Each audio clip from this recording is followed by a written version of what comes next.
by contributing worthy information, by serving on various committees, and also exhibiting numerous products.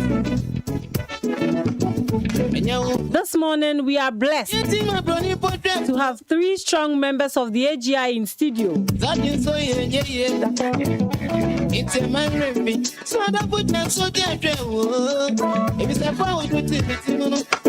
And I'll be crossing over to them shortly for us to begin with our discussion.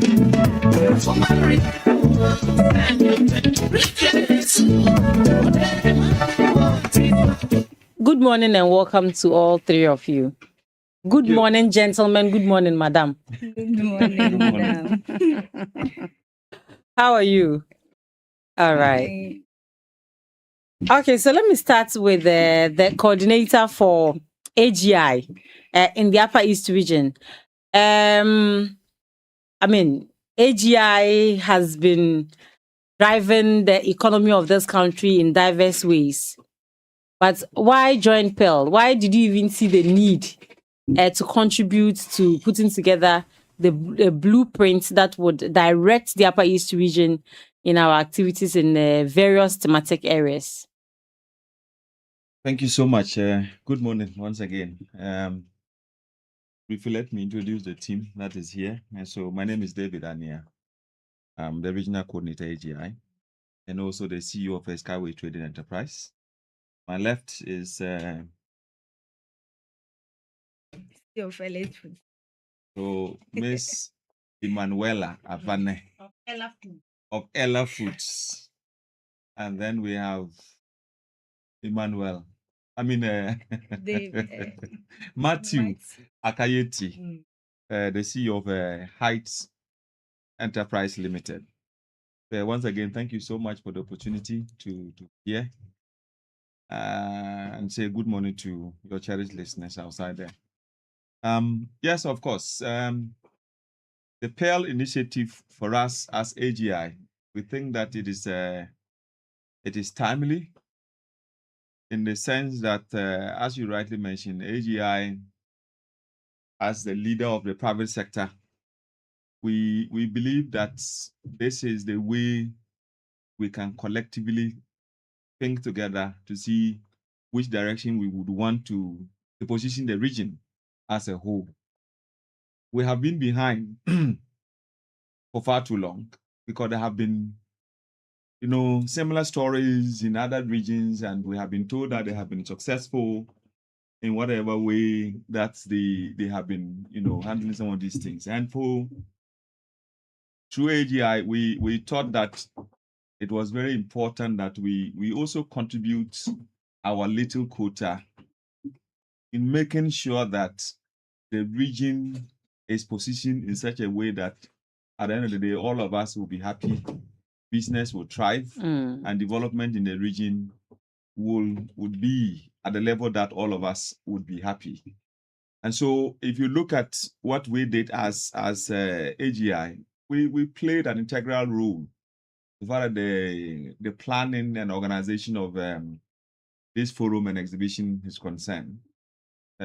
We took part in some of the meetings, the planning meetings, and we also made sure that we had our members play a lot of roles, particularly in the various thematic groupings, the 6 thematic groupings that we had. We featured prominently in all the thematic groupings. So myself, I was fortunate to be part of the economic infrastructure group.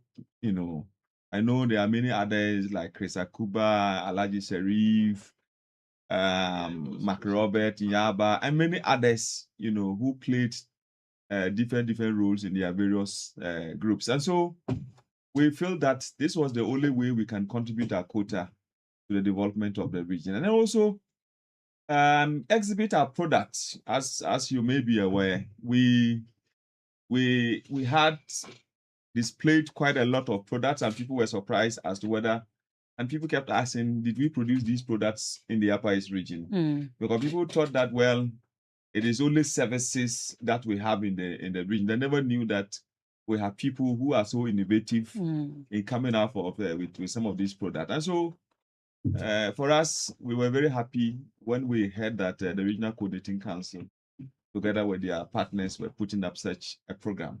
And we couldn't have find a better platform to contribute our quota than through the Pearl Initiative. Let me come to Mr. Kaiti. Height. And I like how you are always in your height t-shirts. What's the motivation? Well, you need to sell yourself first before somebody sells you. Sure. So always try as much as possible to myself in any event. So you've decided to use your body as a billboard. Is that it? Not only my body, any equipment that I have. Very well. So how would you describe the experience of having to be a part of this initiative, being able to sell your products and also witnessing this monumentum, Pearl, like the caliber of people that came for the program, the caliber of people that were willing to share ideas. How does all of that make you feel? Yeah, it was very amazing. And I never knew we had such great ideas in the region. I say so because I was not part of any of the committees, but I took it upon myself to join the focus group discussions. I moved from one group to another, about 6 different groups: health, sanitation, education, and agri. That's where I went and locked up with. And the ideas that were coming up are very transformative.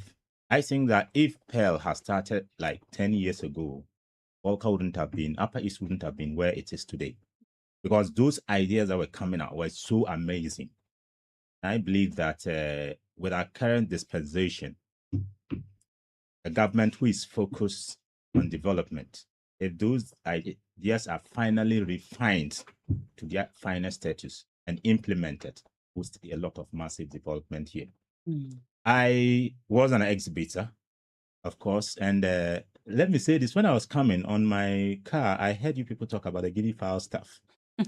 Unfortunately, I dropped off to check on somebody and I didn't get all of it. On my table, I have a lot of people coming on board and they were asking, so are we able to do this in the Upper East region? Yeah. And one of it was these. Yeah. So how did you get this product done this way? We have never seen a guinea fowl with nutritional facts on it, with a FDA approval and all that. So they were amazed. Yeah. Not only that, our cooking oil, sesame cooking oil, we produce baobab cooking oil, produce cold pressed granite cooking oil, which is not common in Ghana. So when they see some of these products, they were so surprised that we have all these initiatives, this kind of programs in the region, yet it seems people don't know about them. So it's kind of gave us an exposure on the grounds about what we are doing. And for those who were coming from outside Bolga, they got to realize that, look, we have a lot of potential. It's just that we're not exploiting them. Yeah. Hello, Madam Ella. How are you? I'm fine, thank you. Ella Foods. What are you into? Thank you for the. Yes, Ella's food is to natural product, which is ground shea butter.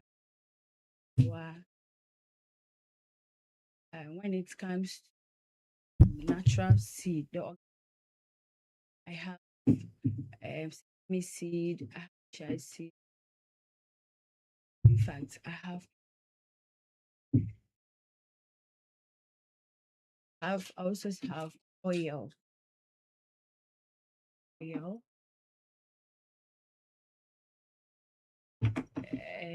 Baba oil. You've even as lost well. count. Yes. I also have shea butter too as well.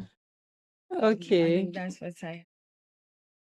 How does it feel to do business in the Upper East region? Is it a stressful thing? It's amazing. One thing I know is that if you are not, you can't. So, being a business young lady like me,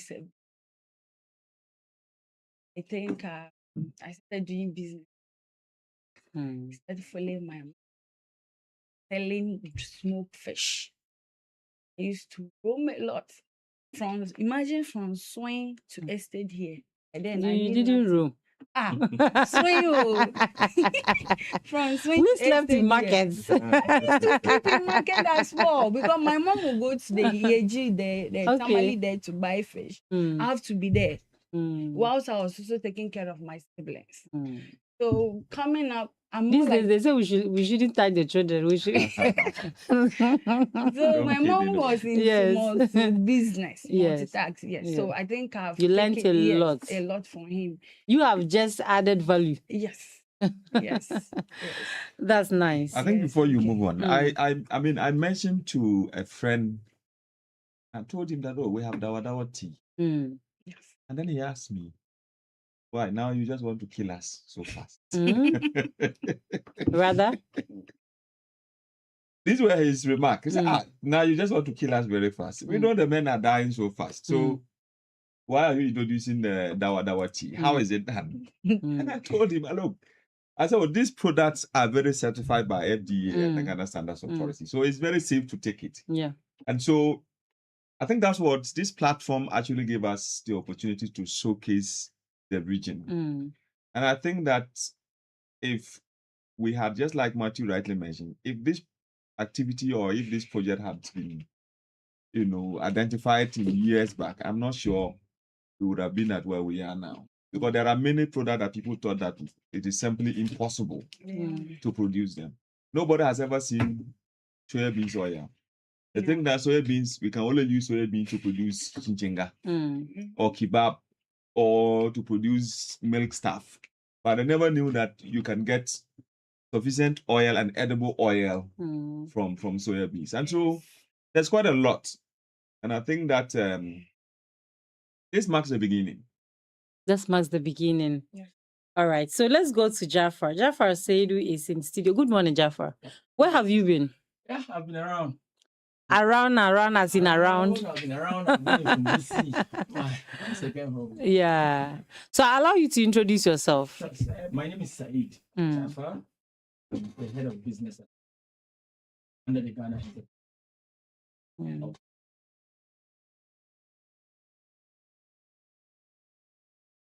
My station is at Musa Saf. Mm. We do a lot. I'm Mm. very happy that I'm being very familiar with Mm. not only the familiarity within confines of that, but even office, Mm. Mm. especially Mm. they are, Height is everywhere. yeah, they are everywhere. And my sister, Mm. because my brother too. Mm. Mm. So I think for the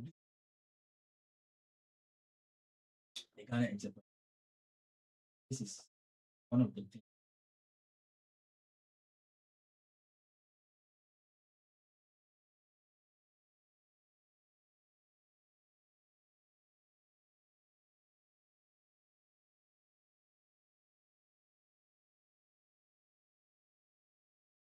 Mm. Never. What we do is sorted across the 15. What we do for money. All these business guys, all these people who are whatever they rule.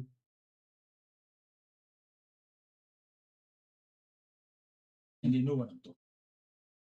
He made mention of food and drug. He made mention. These are a very cordial relationship. We are even facilitators. We facilitate. So what we do there, it's not just only about trying as much as possible to, let's say, not only to formalize their business, but also to give them platforms. On several occasions, we've been taking clients across the region, other places. And the Ghana Enterprises Agency, the government, we have offices dotted across the 50. When you come to Bulga, where we have a BRC. We call it the Business Resource. It's a one-stop shop. You can find all your business, so long as they are live in Ghana. When you come to Funbi, I am there. And I'm very happy about what I'm seeing. These are natural products. And I was happy when they were mentioning guinea fowl, dawa. You know where cereals are. Anything cereal, you cannot do it in this country without the mention. From dawa, from granules to sesame to whatever, honey, Yes. whatever, just mention it.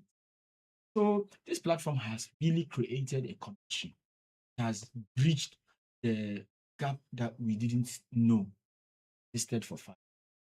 My sister knows very well that if she really wants to get proper raw material, and fortunately, we are raw material producing district. Now I'm talking, even as a region, the Upper East region more of raw material than finished goods. So if we can package something like this to meet up with those imported products, if we are able to sustain businesses like this, or encourage young ladies like this to go into businesses that we are able to sustain for a period for, I think you and I will not be here trying to look for someone to give us jobs on. We are rather creating an environment to be empowered. Okay? We are rather creating an environment to be empowered rather than someone to give. All right. I'll come back to you. Sure. Mr. Kaiti, you mentioned if this initiative had started 10 years ago, the region would have been more developed than it is now. Of course, there were some initiatives before now. It's just that those ones didn't go as far as this one has come. This is a political, if you like, a politician that started this. But it is apolitical because the people that prepared the document, the contributors and everything are not, they vote all right, but they are not people who are so much into partisan politics. What do you think we can do as a people in preserving this document and keeping it as sacred as possible, such that no one comes to alter it, no one comes to tell us that I'm going to set another committee to review it. Oh, it should have been this way, it should have been that way. Because this is our document, it's for the people, and the people are talking now. Yes, I think that's a good question. And one thing that I think Ghanaians are coming of age is to allow politicians to have their way. I think many people, many of us have come to realize that, look, a politician comes to fight for his interests, the interests of his party, and not necessarily the development of the entire group. Many politicians are of that nature. So, like I earlier on stated, the thematic areas were discussed by ordinary people like me and you, civil servants and the like. So it is not the politicians that discussed these issues and came up with the areas. So it is left on us to be more focused as a region and fight to see its implementation to the latter. Because if we relax that another party comes and says that, well, this thing is not worth it, or maybe they think otherwise and don't give it the needed attention, we all are going to lose, because of course those who were involved saw what came out of the discussion and how it can take us far, the Upper East region, and they are far ahead of us. So that particular feeling is in almost everybody. How come that they are able to go that far? These are some of the things. So I'm sure we have all come to the realization that everybody needs to put his hand on the deck to push on, instead of sitting behind and say, well, this party is in power, and for that matter, whatever they're doing, we all accept it. So I firmly have the belief that it is something that everybody must contribute to see to the implementation of what took place within these 3 days at Fountain Gate or Desert. So that at least at the end of the day, we can also say that, yes, we are reasonable people here, not just people who are looking for the downfall of the region. Because the more others are excelling and we're staying behind, the more bitter we become. Because, I mean, the world now looks at people who can move forward instead of people who are comfortable in their comfortable zone. And that is why you see other countries excelling whilst others are going back. It is all because of the mindset. So I'm sure that we have the mindset right now so we can take things up. Mm. Thank you. Let me come to you, Mr. Nia. What role is AGI going to play in making sure that this document is worked with? I mean, a time will come, the current regional minister will not be in office. AGI is going to be here forever. What role do you intend to play as an association? Thank you so much. So, to answer that, I will just touch a little bit on the issue Matthew mentioned of.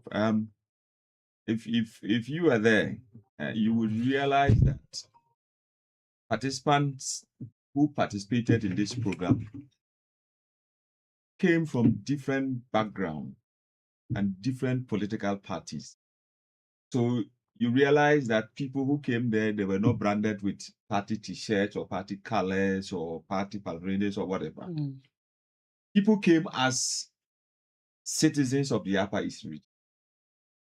And so you had former regional ministers, former DCEs and MCEs, former presiding members, current presiding members, leaders of the various political parties who, gave their inside out. They felt that the region together, we can move forward and be able to go far if we choose to put our political colors away.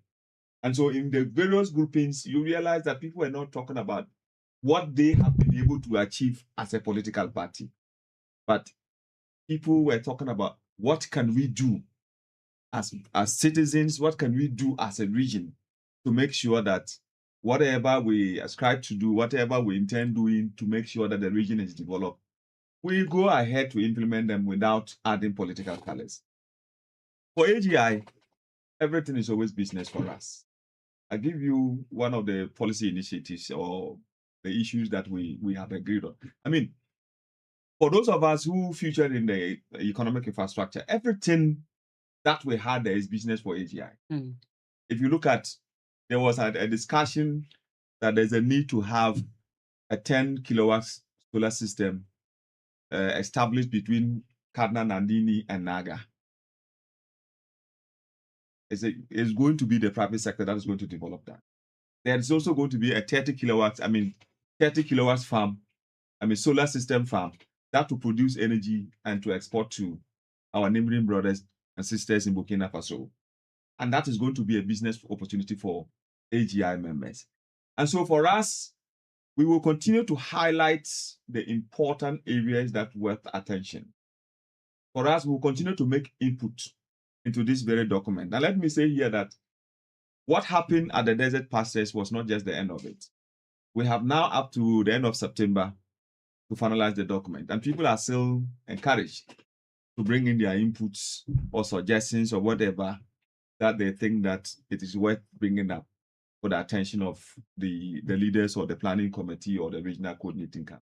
And so for AGI, we will continue to make sure we play our role. We will continue to make sure that at least we take active part. I mean, fortunately, we were made, to take charge in mobilizing or organizing some of the activities. So if you look at the exhibitions, it was organized by AGI members. And I think we did it satisfactorily. And we will continue to play our role in making sure that whatever we have agreed to undertake as a region is implemented devoid of political colors. Mm. And we will also make sure that as and when we need to contribute our resources, we will also do so to make sure that the region is moved from the level that we are currently facing up to a different level. Mm. I mean, when we went round, at a certain point, especially when we are on break, we go around to interact with people in other groupings, and people were very excited that AGI is playing an integral role in this whole setup. And so at the end of it all, it's going to be business for AGI. And so if AGI strives, it's a region that strives. And if the region strives, it is going to be AGI that strives, because You cannot do anything in this region without the private sector. It is the private sector that is going to drive every single implementation in this policy document. I was very happy to see the various district assemblies and municipal assemblies also exhibiting their potentials. I see that as an opportunity for us to collaborate. Because many of the things that they have, it's in a raw form. So, for instance, they have rice. I mean, if you go to the Fumbisi Valley, they have Dawa Dawa. You go to Bungo, they have the limestones. They have stones that we can use, to produce limestones. Then you go to other places, there are a lot of raw materials that we think that the private sector can take advantage of to make sure that we develop the region. So for us as AGI, we will continue to play our part in making sure that these ideas that we came up did not just end up at the shelves, but that it is being implemented. And fortunately, we had quite a number of investors who also came up showing interest to partner the private sector in undertaking some of these things. And I could count up to, let me even say, 6 different investors that I have spoken to on that very day, who were very busy, and they sat through to make sure that they listen to contributions and also to contribute the ideas in making sure that whatever we have agreed, we get the needed funding. I remember I spoke to one man from Slovenia, and then he said, look, we are here to make sure that we give you the needed capital when you are not able to meet it. And so I asked him, how would you then do it? He said, oh, it is very possible. You come up with the idea. If it is something worth investing in, we will take up that discussion. And then when we get to where we have to give you the needed funding, we will do so. So we are very grateful to the authorities, particularly the regional coordinating. Let me come to you, Ella. They talk about how when all of this is implemented, it's going to be good news for AGI because there's going to be business and the private sector would play a key role in that.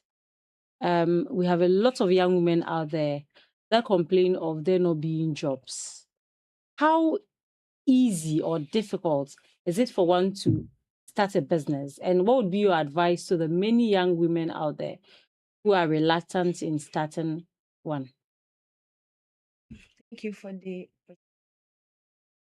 What I always say or tell myself, if you don't have passion for business, you can't. I've seen a lot of ladies getting up that I'm into business. The next day you hear that when you ask them, business is not just all about starting or you just get up, tell your parents or whosoever that will give you the money to go and start. If you don't have passion for the business, what I can tell my colleagues or young ladies out there is that the only thing that you can be respected in your community or home or wherever you found yourself, you need to be responsible. You need to get something doing. You need to get something that at the end of the day, you wouldn't be dependent on someone. I feel so excited, and I know it's by the grace of God that at least when I wake up, I don't call anybody for. Even if I call for money, maybe they've brought. Maybe somebody called. Oh, Ella had this also like I have 5 bags of granules. Can you buy it? Maybe at that moment I don't have money, or someone I think person can this amount. At the end of the day, get the money or give the money. A lot of ladies out there claim that the only job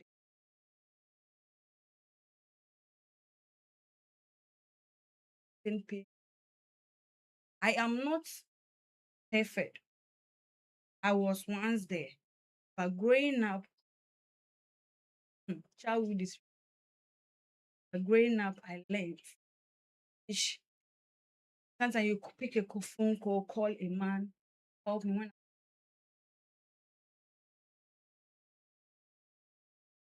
Ella, how long? How long can you calling people for help, and that thing took me.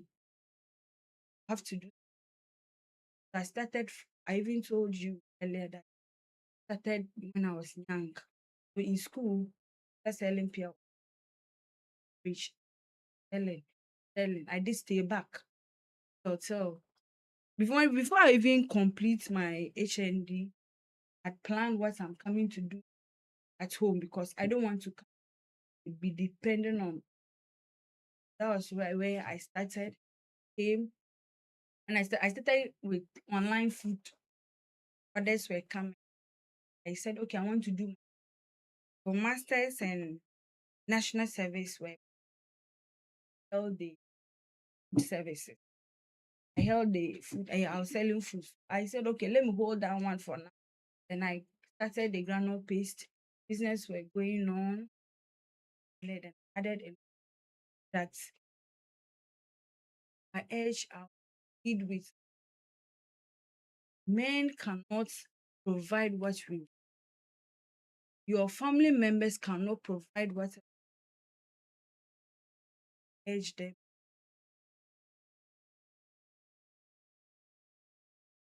A lot is really happening in this world, especially this lots of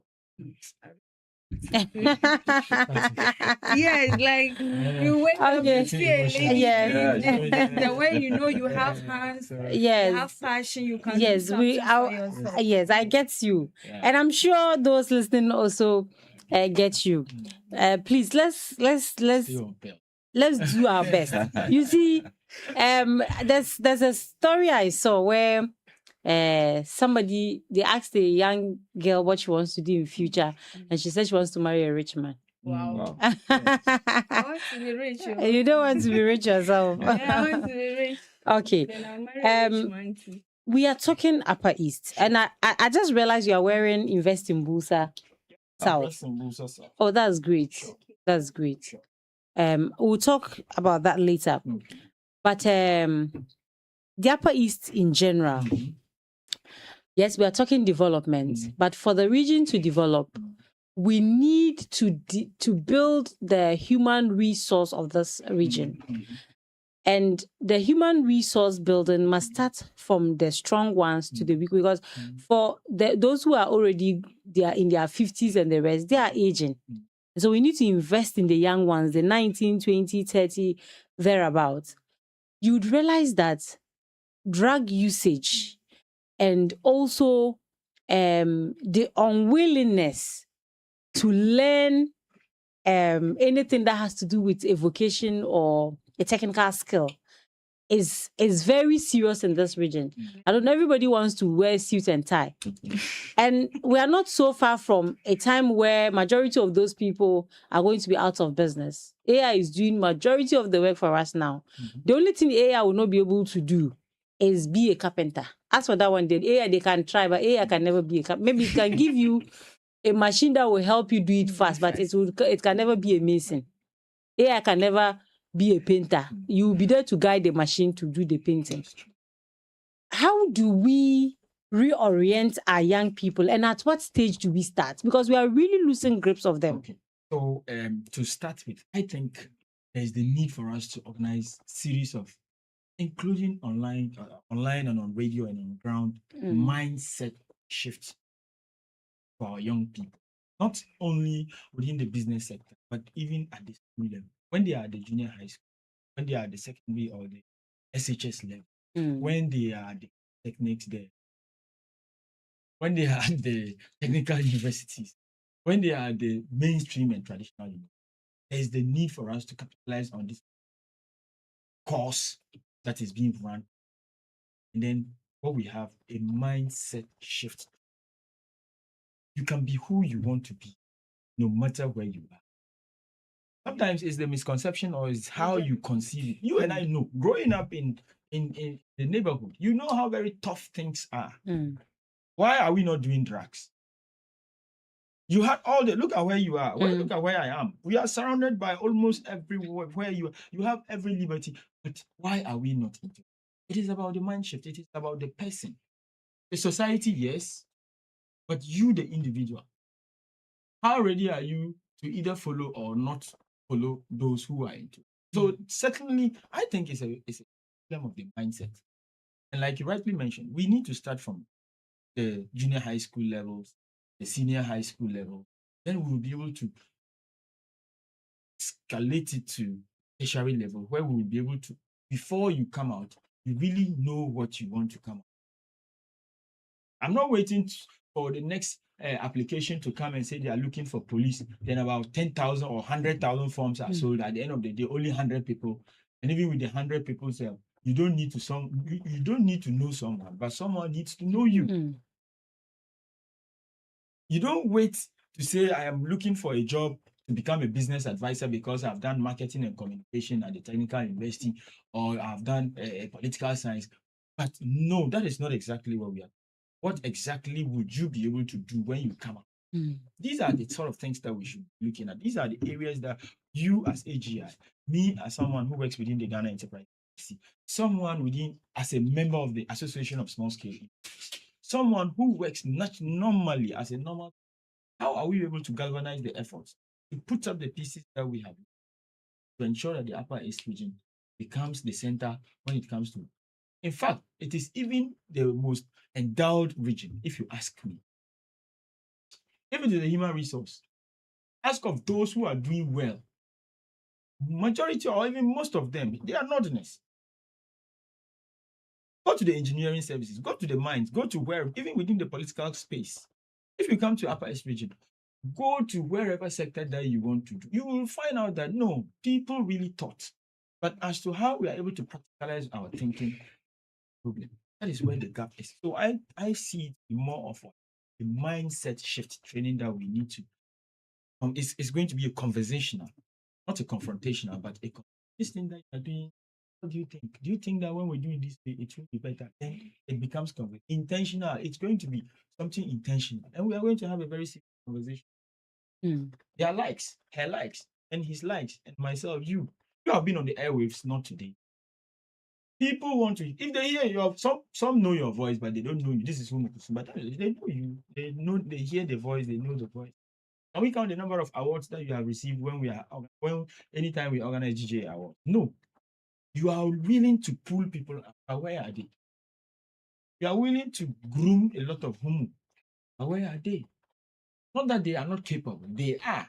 But sometimes it's about the urge, the confidence. So when you use yourself as an example, as a light where you can, a paddle, where someone can stand on you and say, we can do this together.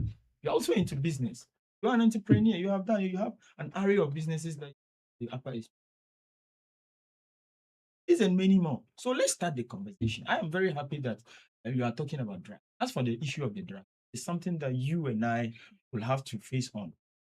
It is something, it's a no go area for us. An idle mind will be a workshop for the devil. That's what they. So if you have something doing, because you will not have all the luxury of time to go and sit at a base somewhere to probably at the end of the day, one person or the other will say, we need to take some whatever. So let's start the conversation now. It's very important. Thank you. And I would want you to build on that. But before you do, let me ask you this. And when I come to you, even if I forget, add it. As a businessman, how do you get people to help out? Because you are doing groundnut oil, sesame oil, natural honey, guinea fowl, sobolo, moringa. You definitely need extra hands. Sure. Can you confidently say that if I need 10 people to work with tomorrow, I'll find them? Yeah. As a businessman in the field, there seems to be a growing trend in the East that the young ones seem to behave some way. Come today, To tomorrow, the best don't of come. my knowledge, they don't want to work, but they want money, quick money. And that is a trend that is destroying a lot of the guys. If you want him to do work, he doesn't want to do, but if you buy and do for him, he's very happy to work. Then he takes 70% of the profit and report falls to you. You see, that's a challenge that we have. And it's something that I think a different trend of training or mindset program should be rolled out. And these are all people who come up from the schools like primary school, senior high school, some even polytechnics and others, training college. The mindset of making quick money without sweating is something that is engulfing most of them. And it's quite a problem because if you are a serious-minded business person, you set up a business, you wouldn't like to take somebody who will sleep and come at 9 o'clock. When you yourself is up at 5 a.m. working, and he comes at a time that like he's not the CEO. And that is a problem that many people are facing, especially in Upper East here. And I have a friend who brings people from down south, come and get them accommodation, they stay there. And if you get somebody who seems to be serious and he's working very well without any problem, the next day he has a funeral. My brother's sister's mothers asked on, I'm going for a funeral, I want to follow. He comes and there's this problem in their house. So you see that it distorts your work. That is a problem that we have. But all that I still think, like my brother here said, it's a mindset that we need to start building for the young ones. That would help us have a better future. If not, at the end of the day, we'll be going out to bring labor into the region to work. Because the young ones are looking for quick money. They don't want to sweat at all. And you give them money, they think that is too small. Yes. You hire somebody with no knowledge whatsoever in what you are doing. You say, well, I'll pay you 500 Ghana cedis. Feels that, what is 500 Ghana cedis? If I take yellow, how much is going to be at the end of the day? But you have no practical experience whatsoever. You are somebody I have to train from the onset, the beginning, to be able to do, and you can even cause damage to my machines. So if you are coming and you're looking for 1,000, 1,500, then at the end of the day, you come and touch this machine, you damage it. I have to go and use like 3,000 to repair it. Even the 1,500, you won't get them. That's the problem. They don't Even value money. they don't value money. You see, so that's a problem. So to add to what Jeff just said, yes, I've noticed that like the mindset we're talking about, parents need to take this up before society comes into build, because we have parents that children will come from school, instead of engaging them in learning something, they allow them roam around.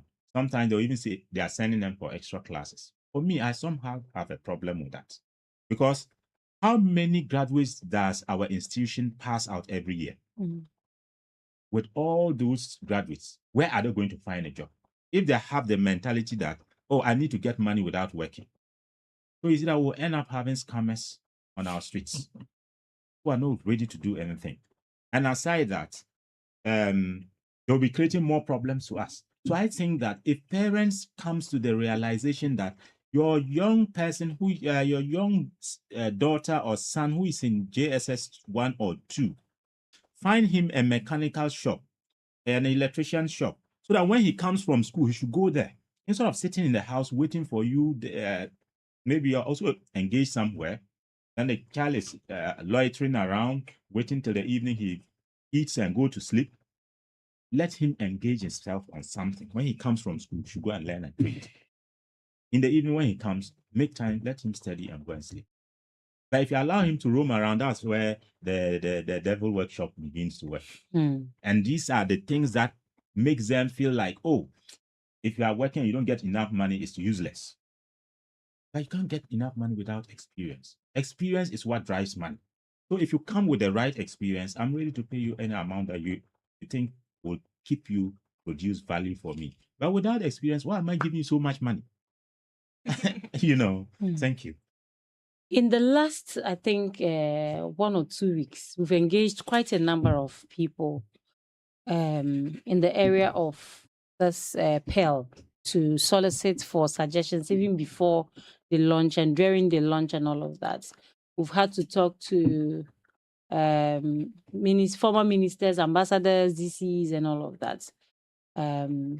Technocrats, business people, entrepreneurs, and majority of the people haven't spoken anything different from what we are saying, that getting young men and women in this region today to learn a trade or to work for you is a challenge. Sure. It's a huge challenge. We are talking about developing the region. the next 10 years. The next 10 years. By that time, Mr. Akayeti is so tired now. He wants money to do majority of the things for him. He's thinking of, because at a point when you make money to a certain level, when your business grows to a certain level, you shouldn't be doing all the work by yourself. He's thinking of getting people to do some of the things for him. Who is he going to get? You are an entrepreneur. You are a business person. How do we resolve this thing? Where should we start from? Thank you so much. I think the best way to handle this is to review our curriculum. In the sense that if you go to Nigeria, for instance, if you have a child between the age of 10, from 10 going up, from school, the child doesn't go home straight. The person chooses a place to engage himself or herself. So, the person, you will have as a parent to guide the child. Make sure that you explain the inside out of every step that the person would need to undertake. And then based on that, the person makes an informed decision as to the kind of apprenticeship that he or she would want to engage in. And so the child closes from school, then it gets to work site. Whether it is a tailoring, carpentry, mason, or whatever. Then the person is able to change her clothes, be it the uniform, and then can put in her work clothes, and then she starts to engage. In fact, it's been difficult, as my colleagues rightly alluded to. It's been very difficult identifying or getting people to work with in the Upper East region, particularly Bolga and its surrounding communities. And for instance, if you look at masons, carpenters, you name them, you cannot find them. It's just because the orientation has been very wrong. So you go to a house, the child goes out and doesn't come on time. And when you ask the parent, say, he left last night, he has not returned. Have you followed up to find out why? He says no. Why? Even if I ask, he will not tell me, or she will not. And that is wrong. The child needs to be groomed up. The child needs to be guided as to how he or she can live up her life in order to become a better person in the future. So 1, we need to review our curriculum. 2, we need to intensify our parenting. Because somebody comes, as I said, the person comes back from school as a child, you need something to eat. Unfortunately, you are not able to afford that. And what the child will start to think is, where will I go and get that differently? And so if you are a girl, then you start to think, maybe let me go to Mr. Akolgo's house. I might be able to get some bowl of kinky. And that is where it starts from. But if you are able to also step up as a parent and make sure that you perform your duties as a parent, the things will change. That way, the child, 1, will respect you. Number 2, the child would be able to take an informed decision in the sense that the person will be able to say, okay, instead of just sitting idling, let me undertake an apprenticeship training. That person will stay on. The other issue also is that many of them get used to money early. And then at the end of it all, if they start to get 1 cedi, they want to begin to get 10 cedis. And in that order. And that is why every single day the kids dropped out of school and then they engage themselves into galamsey and other things. And especially many of them now travel outside Ghana. They go to other African countries to mine. And they come back home with huge sums of money. And the parents are happy that my son or my daughter has traveled and all of a sudden he has come back home with so much money. And so we can now provide food, we can now build, we can now buy a motorbike or buy a car or whatever. Forgetting that whatever the person is engaged in will not be there forever. I always say that if you are able to learn a skill, it's a lifelong investment. And you can use it to get money any point in time. And so we need to make sure that we review our curriculum. We need to make sure that as parents, we step up our parenting. We need to make sure that we encourage the young ones to take up apprenticeship training. Otherwise, in the next 10 years, we will not have many of the things to support ourselves with. there are many people who brings in tilers from Togo, POP and the rest. POP and other things from Togo, and even Ivory Coast. And you ask yourself, people go to Ivory Coast to mine. So what did they do differently that we as a country is not doing? So we need to make sure that we orient our kids from the beginning. Somebody will say, oh, for you're a girl, even though I'm supposed to train you as how to prepare TZ. But when it's time for you to, they say, oh, you go and sit down. When I finish, I'll call you. Forgotten that you are not helping the person. Whatever you do as a parent, you must involve the child and make sure that the child lives up to expectations. I mean, I find it very unfortunate that if you go to the nightclubs, you go to Jacom, you go to, there's another one on the double road, where there's another Akolibila. You go to Akolibila, you go to other places, you realize that you have a lot of young girls, especially the girls, and they come out with short dresses. Some of them, I don't even know. I always ask them, do you always dress like this from home? Or you put the dress somewhere and then when you get out, you put it on? And because I ask, because you go there and then you look at them and you wonder whether they even came from the various homes. They are not properly dressed. And many of them are engaged in alcoholism. And so when you are able to get 1 cedi today, tomorrow you don't get that 1 cedi. You are thinking, what should I do? Yesterday you had Guinness. Today you don't have the money to buy Guinness. But you have money you can go and buy Tramo. The person will say, well, all die be die. So instead of the Guinness, I prefer to go and buy Tramo. Maybe that costs 5 cedis. Forgetting that you are putting your life in danger.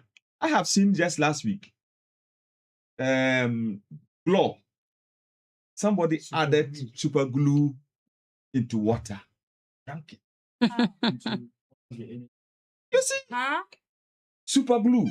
Hey. I added it to water, drink. How high do you want to be? You know, and when you ask them, they will tell you that I want to look different. Really? How different do you want to? He wants to make sure that when he takes it, all other human beings now turns to animals for him. And that's why when they come home, they have no respect for parents. They look at you to be a goat. Because after all, what is it? If you joke, they say, shit. You are an oldie. You don't know what has happened. If you don't take care of yourself, they'll even beat you and go. You see, so, if we really, really want to develop the region, we need to initiate a conversation, make sure that we get off our people and let them get to understand that as a child, you are not just for yourself, you are not just for your parents, but you're for the country. And for that matter, we need to make sure that we orient you to make sure that you are able to undertake activity that will help you in the future. And one other thing, I mentioned the parenting. Many parents are not helping. When they get up, instead of they themselves to try to find out what they can get in the family, especially if they have a female child, they are expecting that female child will come up with 1 cedi. And so in the evening, the child comes, or in the morning, the child comes with 2 cedis and say, Mama, take 2 cedis, or Dada, take 1 cedi. And you feel proud and happy that your son or your daughter has come home with 1 cedi.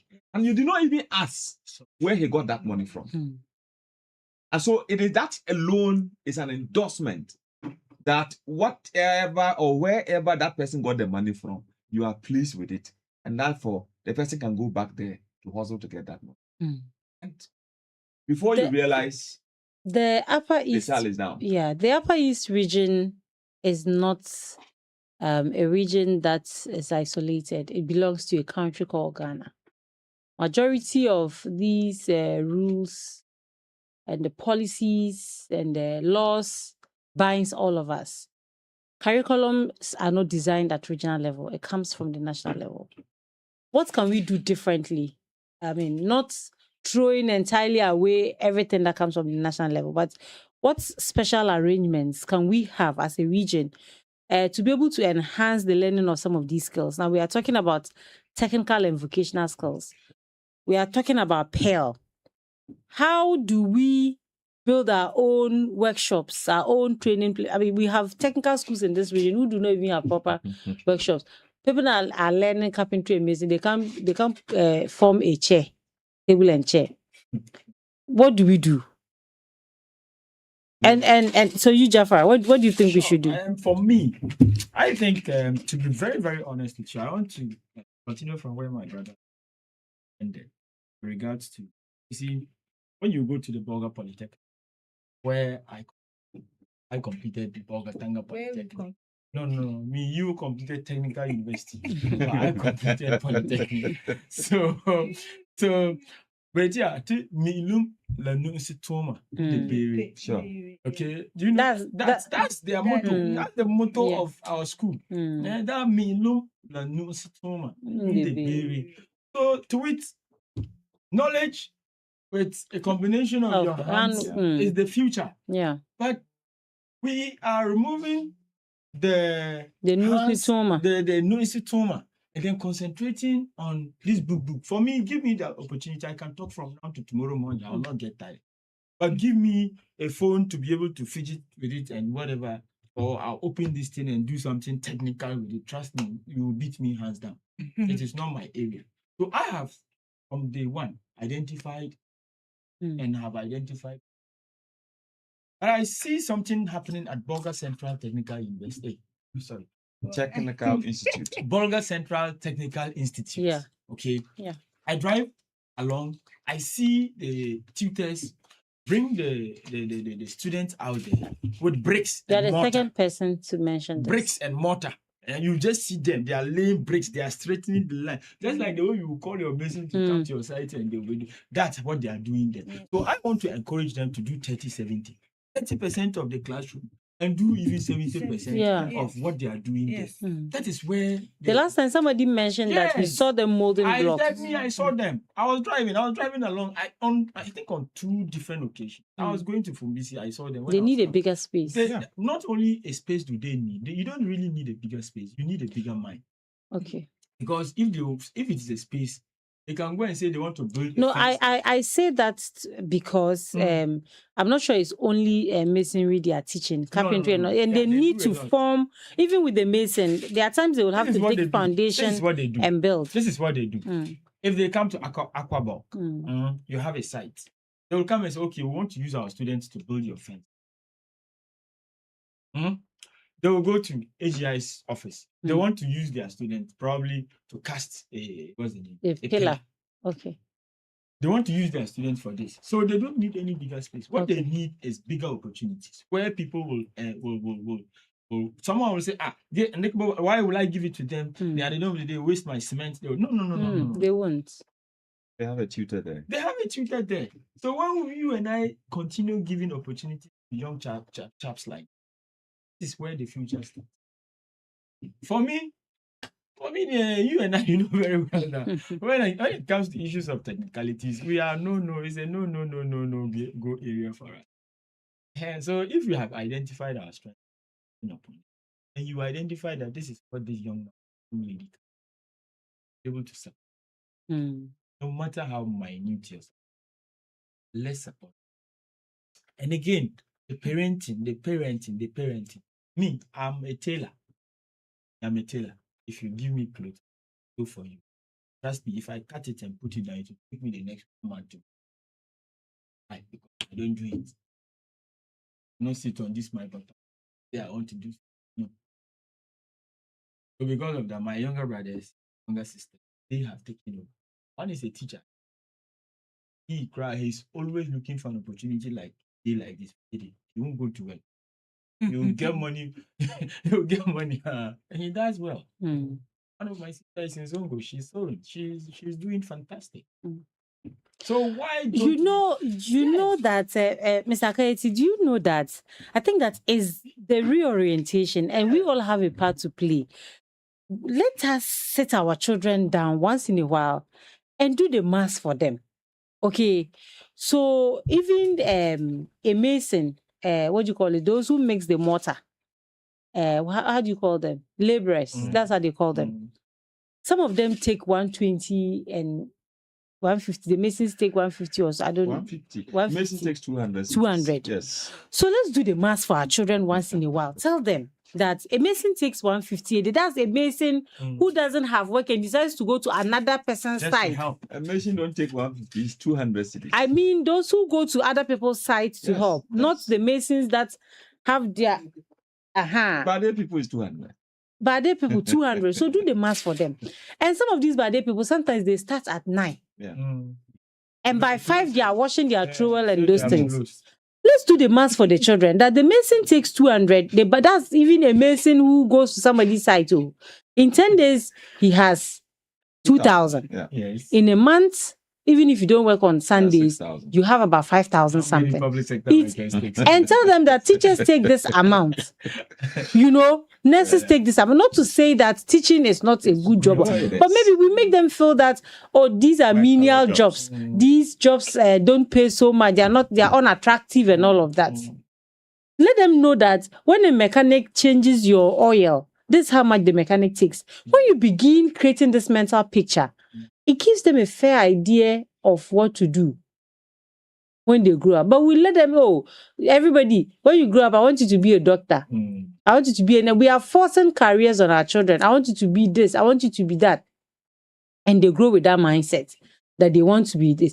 I've had a doctor tell me that doctors don't make as much money as you think. People Oh. think- Exactly. Some of them are really struggling. Yeah.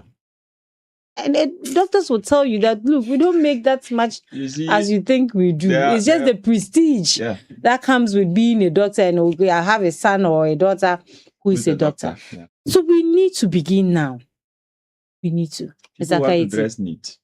Oh, but when you close, when you close, The AC. yes. Look, Life. let's be sincere. Sure. Go round.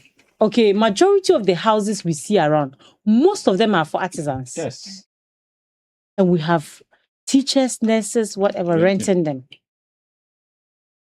We have electricians building, masons building their own homes. And people are renting them. We do not tell the children the right things. We are not telling them the right things. Maybe we don't start at the right time, Mr. Kaiti. Yes, what I see is that is a neo-colonial mindset that is still created on us. And now that we are come to the realization, we have to make the change. Why? Because education is to train you to be a loyal employee, not to work for yourself. That is why we have a lot of people in Ghana who do not want to venture into entrepreneurship. They are comfortable at the end of the month. They go and sign the check and they pick. Go and Right. sure. Then they keep on praying for 30 days to come again. And that is why when you are having that mindset, you can never develop, because how many people can government employ? If we ourselves do not create the employment opportunities to bring others on board, and we're all looking at somebody to employ me, so we're all seeking for somebody to employ us. So that is a problem. So we have to make that mindset. And like we're talking, as a parent, you have a child, rightly as you mentioned, make the mask for the person. The child, let him start thinking. Yes, you need to start doing something. Some of us paid so much, worked so hard, get our masters. It's lying in the house. It's of no use. If I had put that money in my business, by now I would have been somewhere far away from here. And it's not small money to do a master's. Now you are talking about PhD and all that. It's of no use. After your first degree, be serious and get something that you can do with your hands. Because at the end of the day, with all these certificates and whether you are come to look for somebody to employ you. If it's about entrepreneurship, you don't need a master's degree to be an entrepreneur. Work on. And when you are relaxed, when you have enough money, you can go and do that so that you can add a little value to yourself. But what matters for the day-to-day survival, it's about having something with your hands to do. But unfortunately, the mentality has been said that if you don't go to school, you are a dunderhead. And now the dunderheads are employing people. They are Yes. building houses Oh, for yes. the intellectuals to rent. So there should be a I'm a mind shift, victim. and every parent should target working on creating that mind shift in the children, so that they don't follow the trend that we have followed and we're today. Hmm. That people who are selling goods in the market are building houses, and we with our degrees and masters are going to rent, Mhm. and we can't afford to build houses for ourselves. Thank you. All right. Thank you so much. Ella, you were laughing and smiling. What's so exciting about what he said? Well, I'm a victim. Okay. When I was in the university, Mm. when it's time for after writing, people will run to check where you are, whether you're in first class, second class. Mm. When they come and check and whether you're in second class lower, try to teach that you. At that point, that yes, at that point, coming to class. So it got to some time, I feel like giving up. I wanted to drop because I felt, am I here? Because friends are looking at you. When you come to class, they are looking at you. So I wanted to drop, but I looked at myself. Fine, if you are not good at the exams side, you're good at practice. So, and currently, I can tell you that most of the First class if you students. see them, you won't buy them 10 pesos. You won't buy them. So sometimes I feel like, oh God. let when me not cut you short. Yes. I encountered a graduate who was looking for a job and didn't mind what type of job. He just wanted to do something. Mm. So, and usually I like to interact with people just to know where they are coming from and the type of mindset they have. So we're just having a conversation. And I said, I want to ask you a question. When you got admission to go to the technical university, the one that paid your fees, if the person had suggested to give you the money to start a business and you going to school, what would have been your response? He laughed. He said, you would have said that the person doesn't like him. Why would you say I shouldn't go to school when I want to go to school and become a better person? It's true. So I asked again. So now, what you know now, if you knew what you know now, would you have taken the money to start that? Even half of it, you would have taken it to start a business, because he has completed. He's sitting in the house. He sent application letters almost everywhere. He's not getting employment. And even now, if he gets to be a cleaner, he will be a cleaner.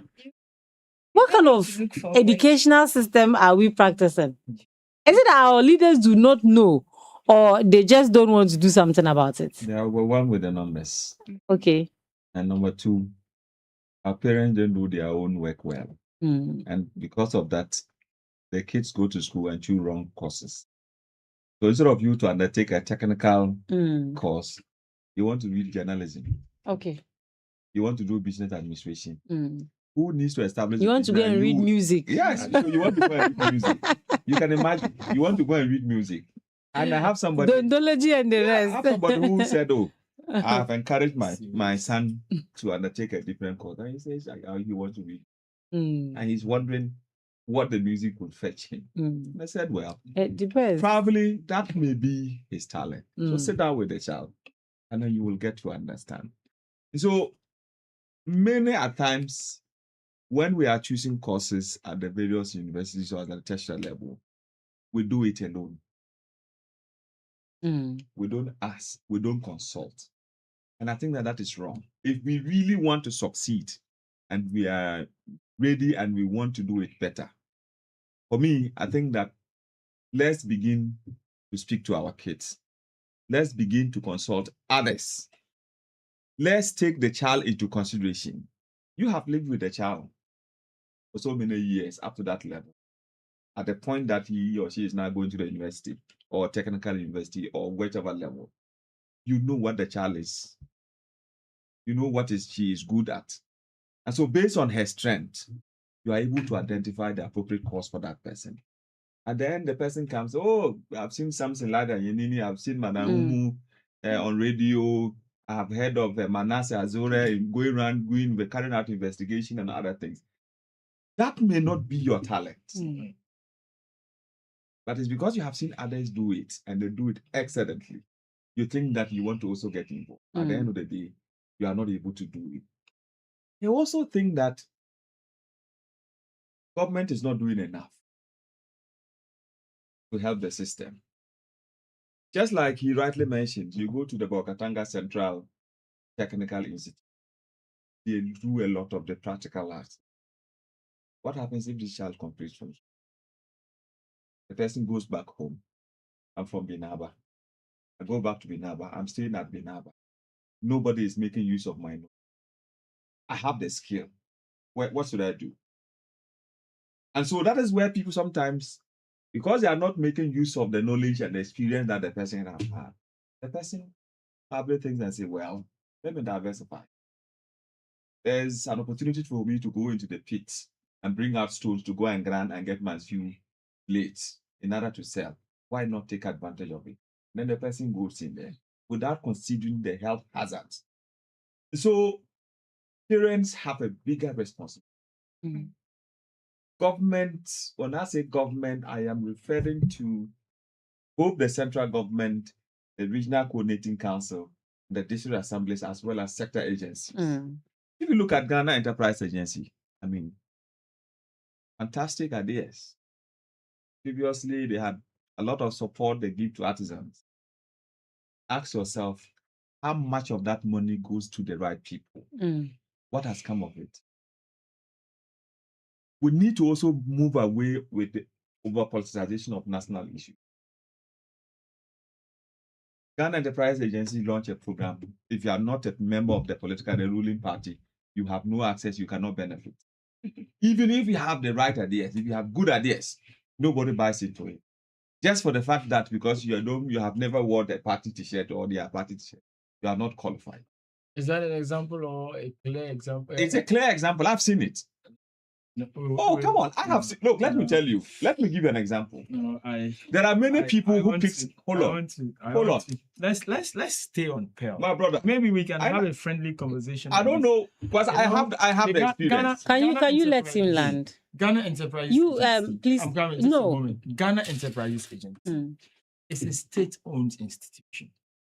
Ghana Enterprises Agency is under Ministry of Trade, formerly Ministry of Trade and Industry, now Ministry of Trade, Agribusiness. And I can tell you that whatever it is that we are doing, we have processes, we have programs, projects. And I also remember that AGI is one of the bodies that Ghana Enterprises Agency collaborated with. What of those who are not members of AGI? That one of the collaborators, AGI, you are a member of AGI. Yes. And you know what I'm talking about. As for support for government, I am not here to say we are choosing and picking. No, it's for everybody. We are Jaffer. Jaffer. No, I know the fact that you are here and you work for them. Yes. I expect you to, but you see, we are looking at in general what it is that we have to do as a people of the Upper East region. And you see, what he's talking about is fine. He used your organization. But you see, a lot of times. I'll give you an example. A lot of times. An abstract example, or is something that you are. Jafred, let me give you a vivid example. Okay. 2024, there was an opportunity for the Ghana Enterprise Agency to support people with disabilities who are into business. Many of them got those monies and they didn't even have a proper business. I had the opportunity to speak to some of them.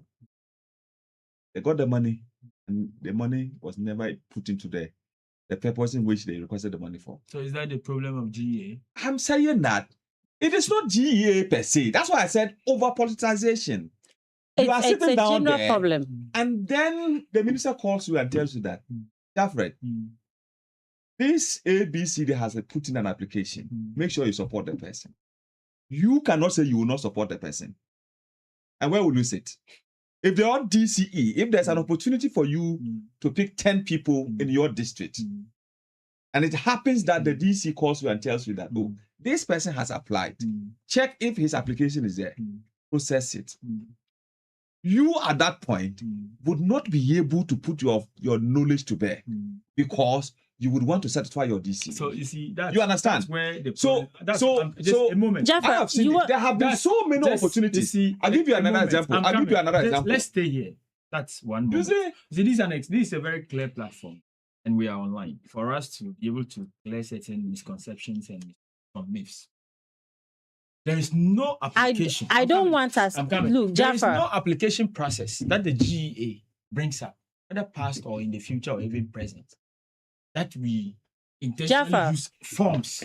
Jaffer, no, Jaffer. Everything is done online. Jaffer, listen to me. Jaffer, the poor mentioned in my there's a moment. Mr. Anya, please. But all of your mics are off.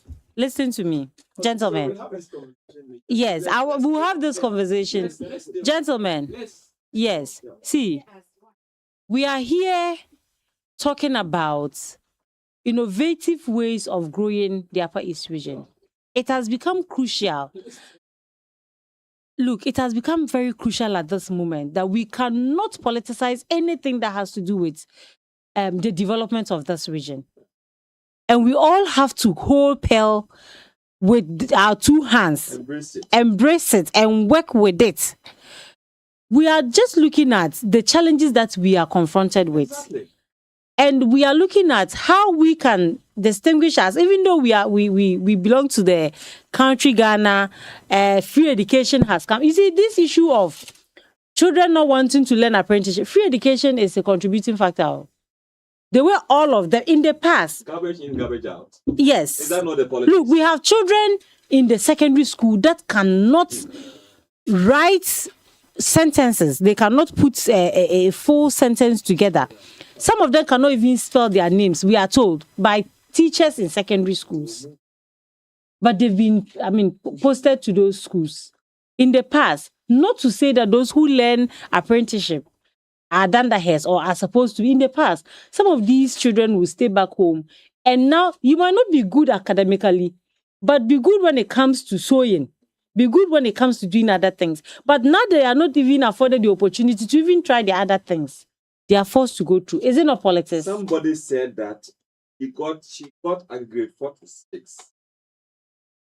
That if it had been the time they started the free policy, he would have gotten admission. Is that not the politicization? It's the politics.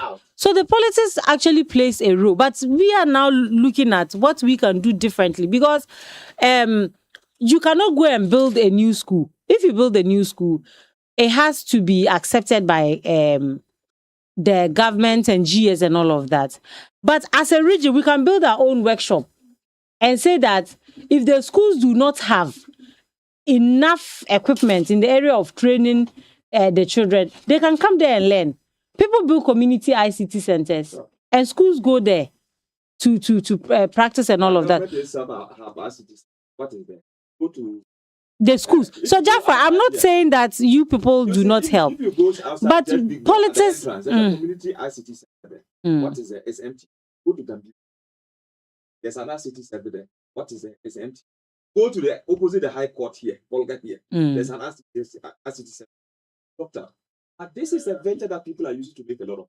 Yeah. You understand my point? Yeah. If they had invested these monies in the private sector, it wouldn't have been at where we are now.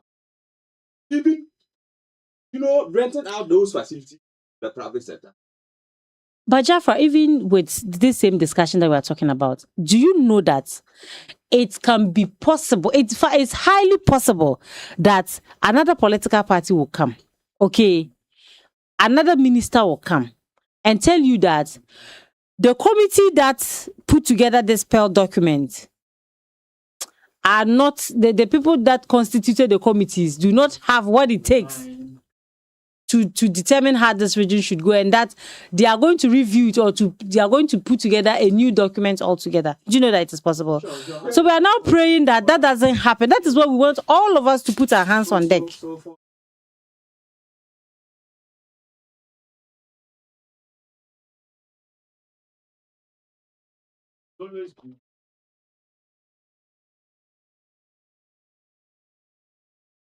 Pushing.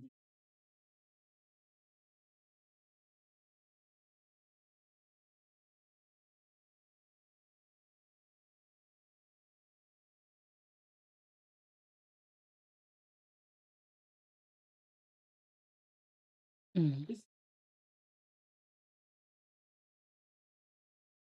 Mm. All walks of life. Yeah. If you really want that,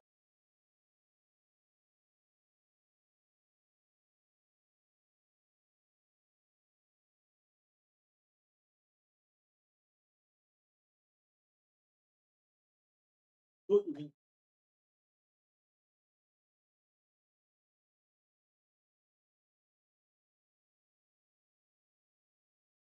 Mm. it's Mm. not about we can get something.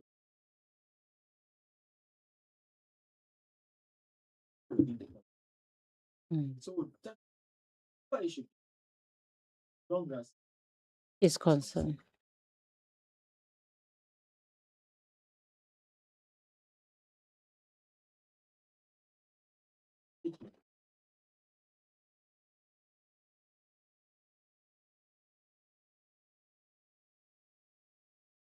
so if I am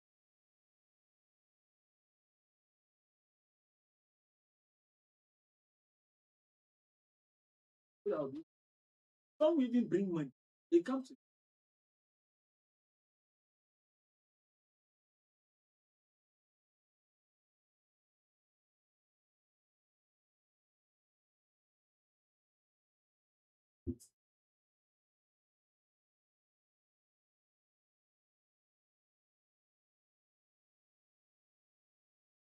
don't say that because you have come.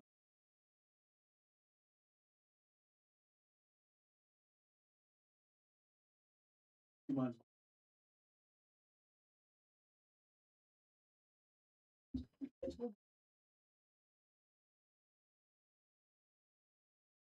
Yeah. So Jafra, let me allow you talk about Bulsa South. In 3 minutes, tell us, why should I visit Bulsa South, and why should I do business in Bulsa South? Very well. So you are listening.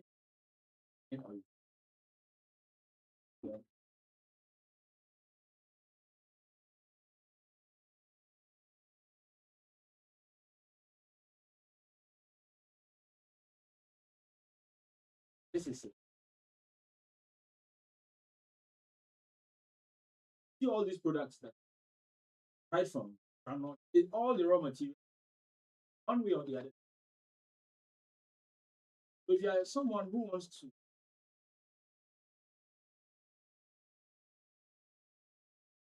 whether you want to go into rice farming, whether you want to go into rice processing, whether you want to go into rice aggregation, or whether you want to go into rice packaging of whatever form, come to Bulsa. If you are someone who is interested in large quantities of honey, okay, we have a hub, a honey production and an untapped production hub that you can. If you really want to go, those of us who are very careful about what we eat, I've always this time around, a lot of chemicals are being put together for them to. Okay, but if you really want the natural one that is being tapped, Like the one directly, from Heights. yes, like the one from Heights, you should be able to get commercial quantity in Bulsa. Are you looking for these dawa seeds? Are you looking for soya beans? Are you looking for granules? Whatever cereal or grains that you are looking for in larger quantity, come to Bulsa. What of the rice? The rice Yes. market, how is it going? The rice market is going on well, though with some Challenges. little challenge. Not a little, but very serious challenge as we speak now, because there is a whole lot of rice in people's warehouses. There's a whole lot of rice in the market. There's a whole lot of rice that we are still encouraging people to come and buy. And this is yet another farming. The previous ones are still there. So investors or buyers who need price in commercial quantity. It's something that when you talk to me, come to the business advisory center. I have a group of aggregators. I have group of rice farmers. I have groups of every category of persons that you are looking. I'll be able to engage you, give you the right persons, give you the right guide. So when you hit the market, trust me, your life and your business will never. Very well. Let me come to Mr. Katie before I come to Stania. You know, he just mentioned that they have lots of rice in warehouses. Same with maize and other things. And we are talking about developing the Upper East region. What style of negotiation should we take such that even though government, sometimes imports rice or they buy imported rice for schools and other things, so that we could negotiate to say that, okay, as a region, we want to be buying from our farmers. Our schools, our secondary schools are going to be eating only rice produced in the region. We have Ella. Can't it be possible? Ella just said, I don't know what she means by that anyway. But can't we negotiate to get that done for us? Yeah, it's possible. But the problem is that, government tries on ideas and funding, because the political party must fund it. And because of that, there are a whole lot of players that come to another. Some of these guys are people who are important. So when they come on power, they have to play a fair game in order to meet their team.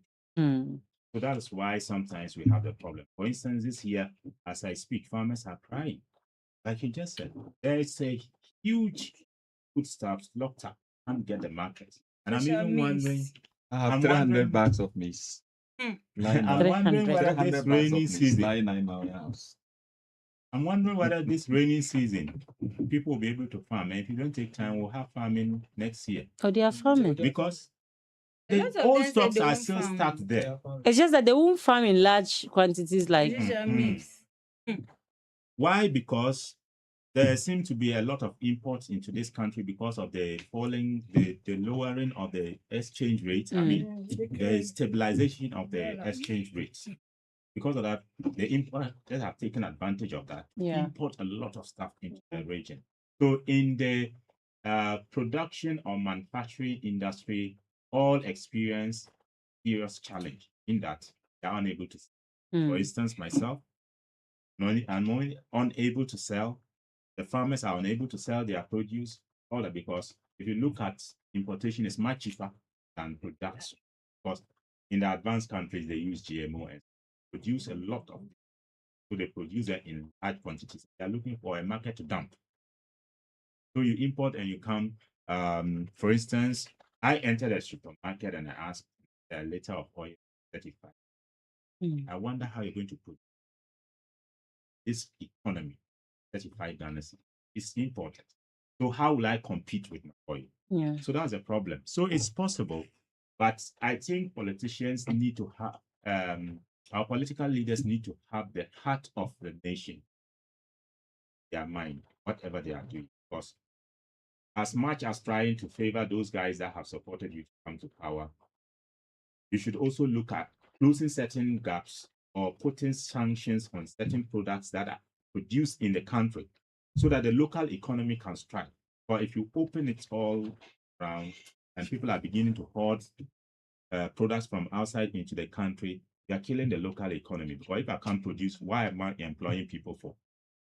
So that is a problem. So I think that the main problem has to do with our political leaders is to see how they can put some tariffs, probably higher tariffs on products that are produced in country, so that it will deter importers from importing such products in the country, so that the local production machinery can strike.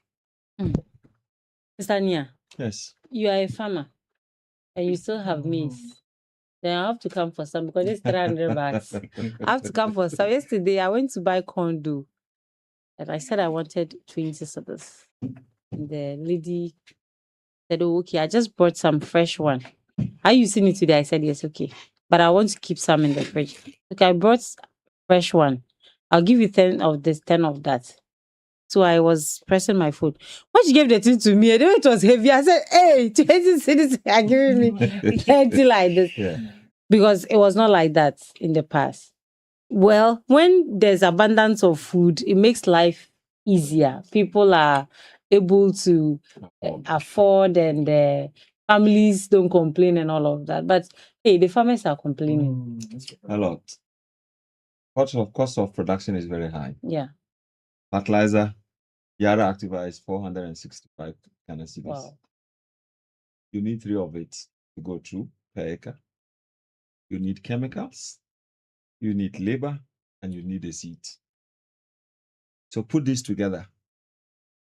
If you cultivate 1 acre, the highest you can get is 15 bags. So let's say you get 15 bags and you sell it at what rate? Now I'm told it's even 200 cedis. In some areas, it's 180. Thank you. So a bag for 180. So 15 bags. You can imagine the quantum of money you will get. Compare that to the cost of production. I think previously we used to export some of these products, like grains, for instance, whether it's granite, soya beans, maize, or whatever. I think there was a ban on the export of some of these products. I think through the Ministry of Agri, they need to look at it again. If the ban is still in force, they should lift it so that we can be able to, to export our product to our neighboring countries. Sometimes you see long trucks loaded with maize and other products, and they are crossing to Burkina. When you ask them, they tell you they bought them from Togo. What is different? It is because we have decided that we will not sell. We will not want our products to go outside Ghana, and therefore we are keeping it. We don't also have much money. Buffer stock should have also been the company that should be helping farmers. Buffer stock is also handicapped financially. And so that is why farmers are now only relying on people who produce food, who sells food. How much of it would they be able to buy? Me alone, I have that much. What of others? Somebody has 1,000 bags. I also think that as farmers, we need to diversify. Let's not just stay with one crop. So you do maize this year, you have abundant maize, but you are not able to sell it. Don't just go and repeat the same thing. You can think otherwise. Soya beans is also selling. Beans is also selling. Yeah. Even if somebody has soya beans today, I'll go and buy. Because I know someone, I have a friend who processes soya beans oil. And he does that 100 tons a day. And that is 1,000 bags a day. We are not able to even get the soya beans to give out. So it is also expensive to farm soya beans because the harvesting alone is an excessive work. It is not easy to harvest soya beans, but if you are able to do it well, at least it pays off than some of these products that we are talking about. So government has a role to play. As farmers, we also have a role to play. I again still want to suggest that in order to also cushion farmers, farming is business. Government is encouraging farming, the youth to go into farming. If the environment is not conducive, you will not be able to venture into it. And farming, I must say, it's an expensive venture. That if you don't have money, you cannot go into farming. I have a friend who has farmed. If you go to his warehouse, he has up to 500 bags of rice. And the rice is still lying down. The bags are even getting torn. So I always ask him, so what do we do to clear this? He doesn't know. So I'm saying that government has a role to play because there are a lot of opportunities for government to support farmers, pushing farmers.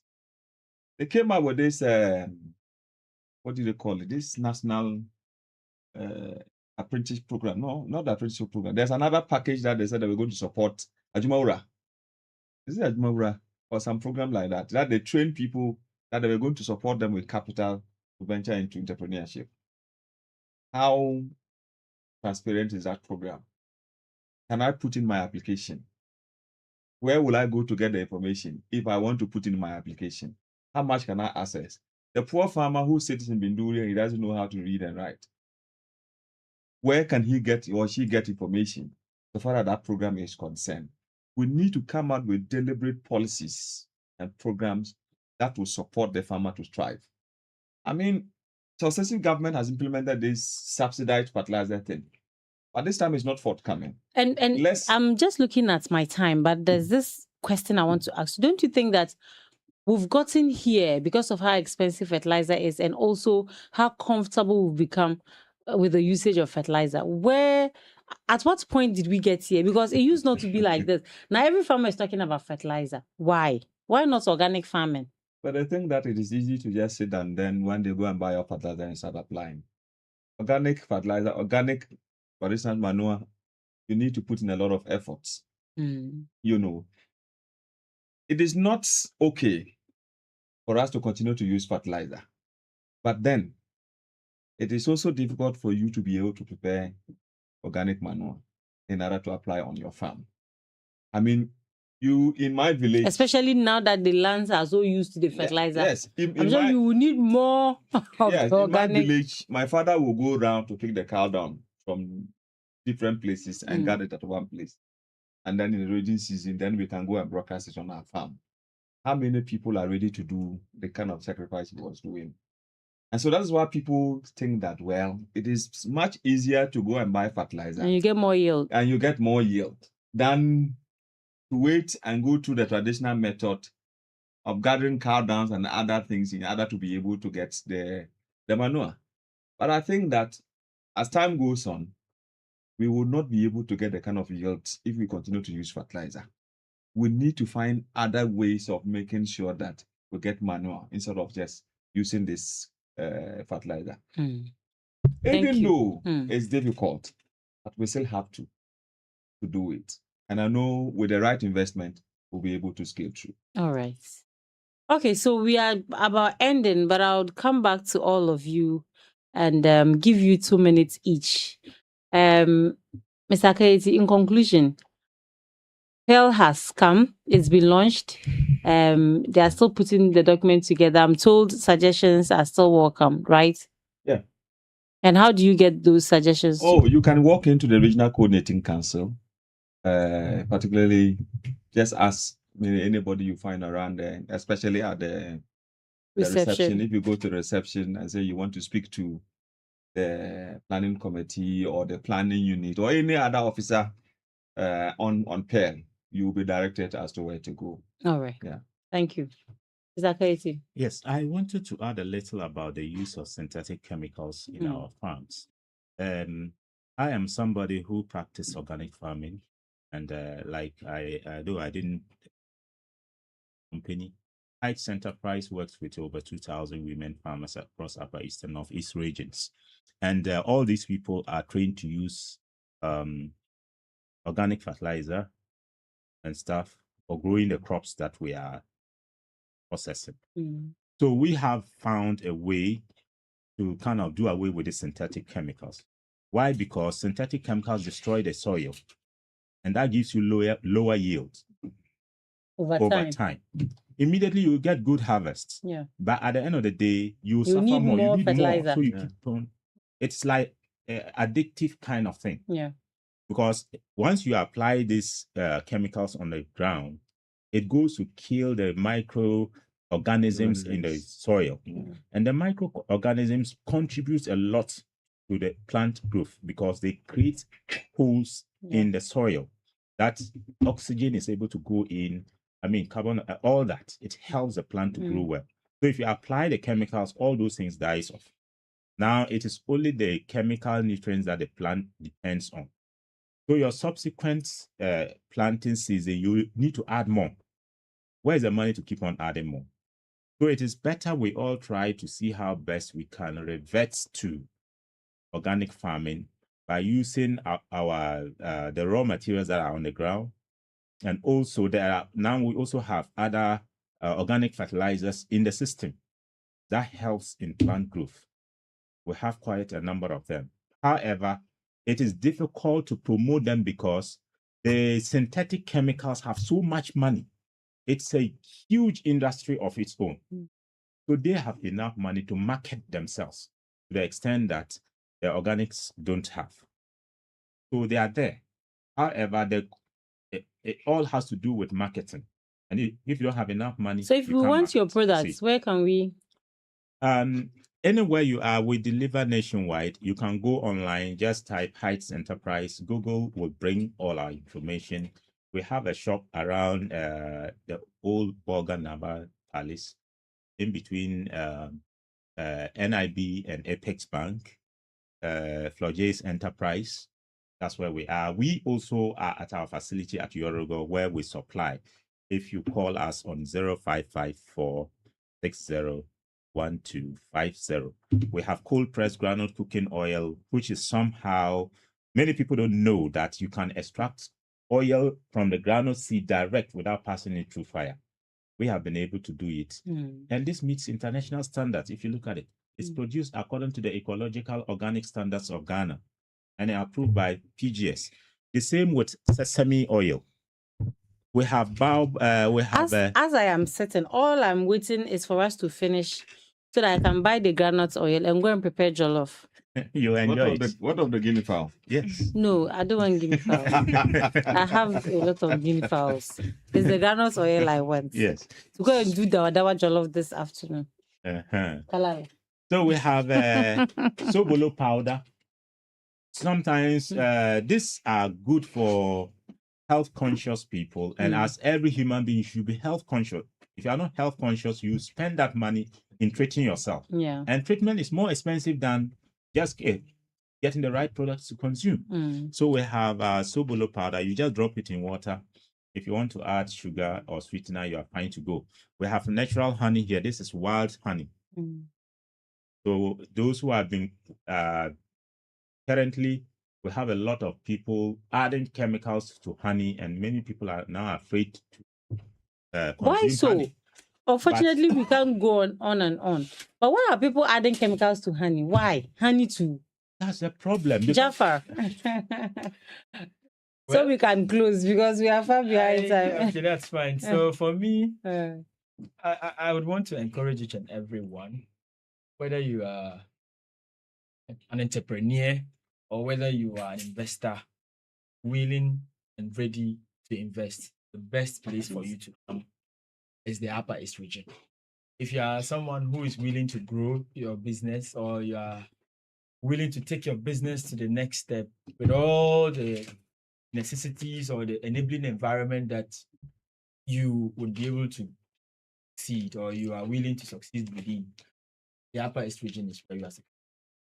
And I'm encouraging businesses like Ella and my good friend and AGI to patronize the services of the business advisories.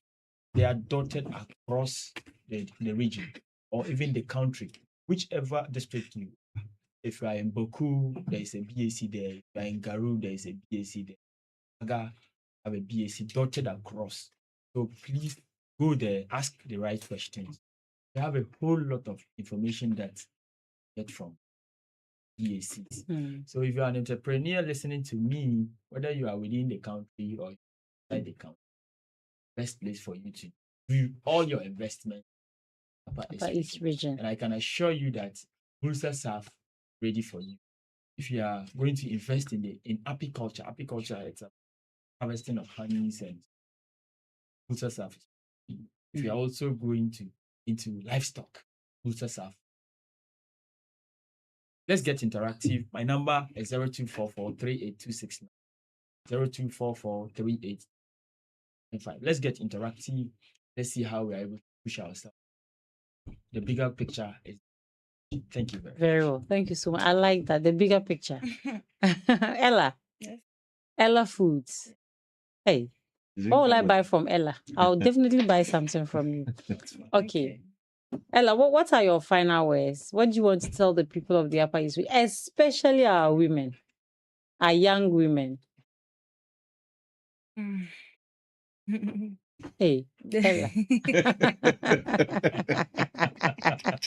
Are you for real? Serious. Yes, what I have to say or to tell them is that they Mm, should be more focused what they want to do. okay. They it's all about the mind. Whatever you've started or you want to keep moving, one day God will send you there and Mm, you will soon be there. mm. Are you where you are, or you still want to grow? I still want to grow. Okay. So where should we be looking to see Ella in the next 5 years? All over the world. All I right. want to have so many shops, Mm, products that people will be able to see me mm. or to give me more testimonies on my products. Okay. All right. That's Thank you so much. I'm hoping that in the next 5 years we'll be alive and strong yes. to come please. back and sit Amen. here and talk about how successful you've become. Mm-hmm. All right, let me come to you, Mr. Anya. Your final Yes, words. thank you so much. Skyway, as I mentioned, we are first entrepreneurs before joining AGI, and so we are into basket exportation, and so we export to Europe and also to Estonia.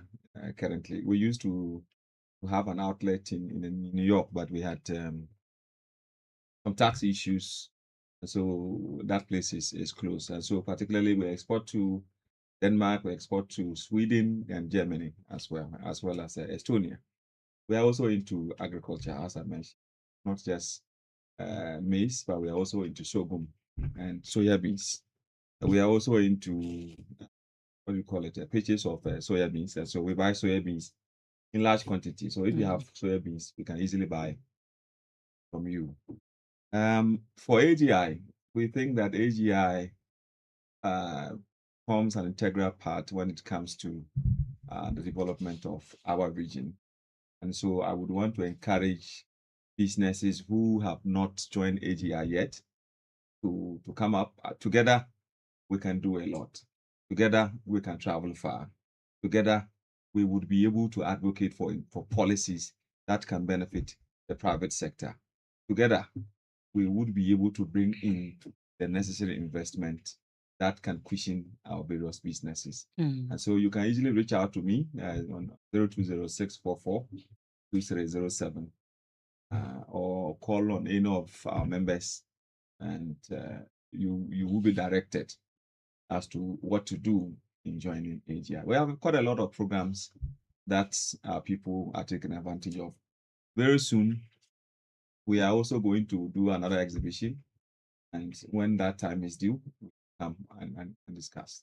Thank you so much. Very well. Thank you so much, Mr. Anya, Ella of Ella Foods, and Said Jafar, Head of Business Advisory Center of the Ghana Enterprise Agency. And to you, Mr. Akayeti of Heights. I'm so grateful that you all made time to join me here in studio, and I wish you all the best. All right.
All right, so this has been Daybreak Upper East on A1 Radio 101.1 FM. My name is Humukusum Tahiru. For myself and the entire team here, we want to say thank you to our guest this morning, and a special thank you to you who watched us on Facebook, on TikTok, and at home, in your offices, in your cars. We are so grateful to all of you, yeah? We are back on Monday, inshallah, with another interesting edition of Daybreak Upper East.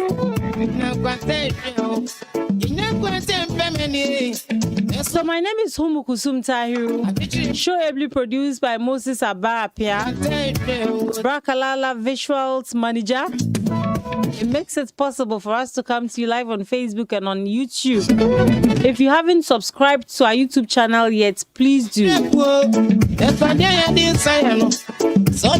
My name is Humukusum Tahiru. You can find me on TikTok at Humukusum.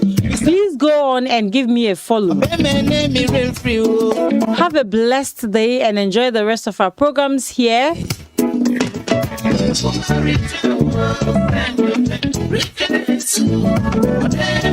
Thank you so much.